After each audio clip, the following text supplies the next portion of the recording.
Assalamualaikum warahmatullahi wabarakatuh. Kami dari kelompok 5 akan mempresentasikan makalah psikologi perkembangan yang berjudul Tahapan Perkembangan dan Tugas Perkembangan Anak-anak, yaitu yang disusun oleh Elin Anissa Dila, Emma Zulfaniaya, Erlin Suryani, Eva Zulaika, dan Fani Ayu Yulianti. Yang pertama, kita akan membahas mengenai pengertian perkembangan anak. Setiap organisme pasti mengalami peristiwa perkembangan selama hidupnya. Perkembangan ini meliputi seluruh bagian dengan keadaan yang dimiliki oleh organisme ini, baik yang bersifat konkret maupun yang bersifat abstrak. Jadi, arti peristiwa perkembangan itu, khususnya perkembangan manusia, tidak hanya tertuju pada aspek psikologis saja, tetapi juga aspek biologis. Menurut Santrok, perkembangan anak adalah pola perubahan dimulai sejak pembuahan dan terus berlanjut di sepanjang rentang kehidupan individu. Sebagian besar perkembangan melibatkan pertumbuhan, namun juga melibatkan kemunduran atau penuaan. Senada dengan Santrok, Harlock mengemukakan bahwa perkembangan merupakan serangkaian perubahan progresif yang terjadi sebagai akibat dari proses kematangan dan pengalaman belajar.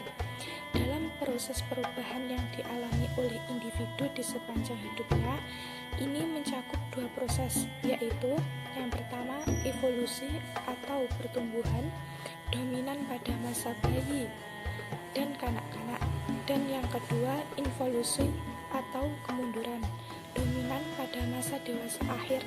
Jadi, seiring dengan terjadinya pertumbuhan perkembangan, maka individu juga mengalami kemunduran. Memang kondisi kemunduran yang dialami individu ini sering tidak tampak, terutama di usia-usia awal, baru kemudian kelihatan setelah individu memasuki usia pertengahan. Tahapan perkembangan anak. Yang pertama, ciri-ciri perkembangan masa anak. Anak dilahirkan di dunia dalam kondisi serba kurang lengkap, sebab semua naluri, fungsi jasmaniah serta rohaniah belum berkembang dengan sempurna.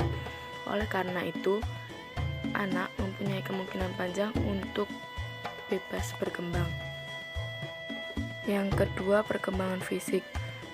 Perkembangan fisik atau tubuh manusia merupakan sistem organ yang kompleks dan sangat mengagumkan. Cullen dan Thompson mengemukakan bahwa perkembangan fisik individu meliputi 4 aspek: sistem saraf, otot-otot, kelenjar endokrin, dan struktur fisik atau tubuh. Perkembangan kognitif kognisi, artinya kemampuan berpikir, kemampuan menggunakan otak. Terdapat 3 tahap perkembangan kognitif kognisi. Yang pertama, tahap praoperasional, yaitu imajinasi anak sebelum bersekolah, bekerja sepanjang waktu, dan jangkauan mental mereka tentang dunia mereka terus berkembang sepanjang waktu. Yang kedua, teori Vygotsky menekankan bahwa anak-anak secara aktif membangun pengetahuan dan pemahaman mereka. Yang ketiga, perkembangan psikososial, masa di mana anak berkembang dari usia 2 tahun sampai usia 6 tahun. Pada masa tersebut, biologis dan fisiknya berjalan dengan cepat dan pesat, akan tetapi secara sosiologisnya masih sangat terkait dengan lingkungan, terutama keluarga. Adapun perkembangan psikososial, yaitu yang pertama perkembangan emosi. Sejak awal masa kanak-kanak, emosinya sudah sangat kuat. Yang kedua, perkembangan sosial. Perkembangan sosial dasar untuk sosialisasi pada anak-anak diletakkan dengan meningkatkannya hubungan antara anak dengan teman-teman sebaya dari tahun ke tahun. Yang ketiga, perkembangan permainan, yaitu salah satu bentuk aktivitas sosial yang dominan pada awal masa kanak-kanak. Sebab anak-anak lebih banyak menghabiskan waktu di luar rumah bermain dengan teman-temannya dibanding terlibat dalam aktivitas lain. Yang terakhir, perkembangan moral. Perkembangan moral adalah pengembangan yang berkaitan dengan aturan dan konvensi mengenai apa yang seharusnya dilakukan oleh manusia dalam interaksinya dengan orang lain. Baiklah, selanjutnya saya akan menjelaskan tugas perkembangan anak. Salah satu dasar untuk menentukan apakah seseorang anak telah mengalami perkembangan dengan baik atau tidak ialah melalui apa yang oleh Harvey Gould disebut tugas-tugas dalam perkembangan. Mengenai ini, Harvey Gould merumuskan sebagai berikut. Tugas-tugas dalam perkembangan adalah tugas-tugas yang timbul pada atau kira-kira pada masa perkembangan tertentu dalam kehidupan seseorang yang bila mana berhasil akan menimbulkan kebahagiaan dan akan diharapkan berhasil pada tugas perkembangan berikutnya. Sebaliknya, bila mana gagal akan timbul ketidakbahagiaan pada diri pribadi yang bersangkutan, tidak diterima oleh masyarakatnya, dan mengalami kesulitan untuk mencapai tugas-tugas perkembangan selanjutnya. Tugas-tugas perkembangan ini bersumber pada 3 hal, yakni 1. Kematangan fisik, 2. Rangsangan atau tuntutan dari masyarakat, 3. Norma pribadi mengenai inspirasi aspirasinya. Tugas-tugas perkembangan ini pada anak-anak dibagi dalam 2 kelompok, yakni 1. Tugas-tugas perkembangan pada anak-anak pada kelompok umur 0 sampai 6 tahun. Yang pertama, berjalan. Yang kedua, belajar makan makanan yang keras. Yang ketiga, belajar berbicara. Yang keempat, belajar untuk mengatur dan mengurangi gerak-gerik tubuh yang tidak perlu. Yang kelima, belajar mengenal perbedaan-perbedaan jenis kelamin dengan ciri-cirinya.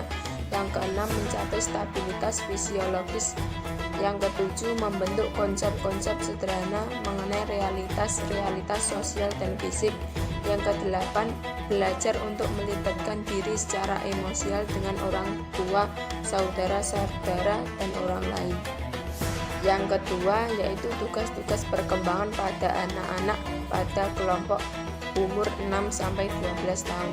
Yang pertama, belajar kemampuan-kemampuan fisik yang diperlukan agar bisa melaksanakan permainan atau olahraga yang bisa.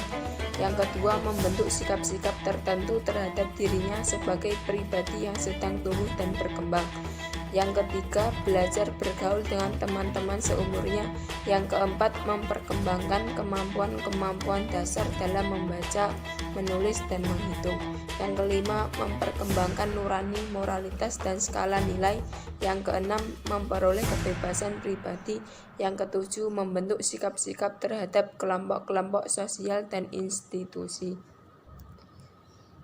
Tidak semua anak akan lancar mencapai tugas-tugas perkembangan yang tersusun seperti di atas, karena dalam kenyataannya gangguan dalam perkembangan akan selalu bisa timbul kalau perkembangannya ternyata menyimpang dari norma-norma yang ada. Ini akan berakibat timbulnya kesulitan dalam penyesuaian diri secara sosial, emosial, dan kepribadiannya terhadap lingkungan. Saya Emma Sulfanhaya akan menjelaskan materi tentang pemenuhan tugas perkembangan pada anak. Pemenuhan tugas perkembangan pada anak usia 3-4 tahun. 1. Secara fisik dapat berdiri dan melompat dengan 1 kaki. 2. Menangkap bola yang ditanggalkan di lantai. 3. Naik dan turun tangga tanpa berpegangan. 4. Belajar memakai dan melepas pakaian sendiri. 5. Belajar berbicara.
Saya, Elin Anissa Dila, NIM 206190020 akan menjelaskan poin selanjutnya, yaitu faktor-faktor yang mempengaruhi perkembangan anak.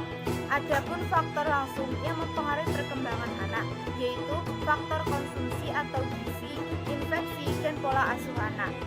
Baik, yang pertama dari faktor gizi. Gizi amat berperan terhadap perkembangan otak anak. Sejak anak dari minggu keempat pembuahan sampai anak berusia dini. Kebutuhan gizi terdiri dari kebutuhan zat gizi makro, yaitu energi, protein, lemak, dan kebutuhan zat gizi mikro, yaitu vitamin dan mineral. Pengaruh gizi makro menurut Geograph yaitu: yang pertama, gizi berpengaruh terhadap struktur anatomi otak yang mempengaruhi sel saraf. Dalam hal ini, gizi bekerja melalui proses pembelahan sel-sel syaraf yang akan menentukan jumlah dari sel-sel saraf tersebut. Selanjutnya, gizi berpengaruh terhadap kimia otak, yaitu pada proses pembentukan jumlah atau konsentrasi neurotransmitter, pembentukan jumlah reseptor, dan jumlah pengangkutan neurotransmitter.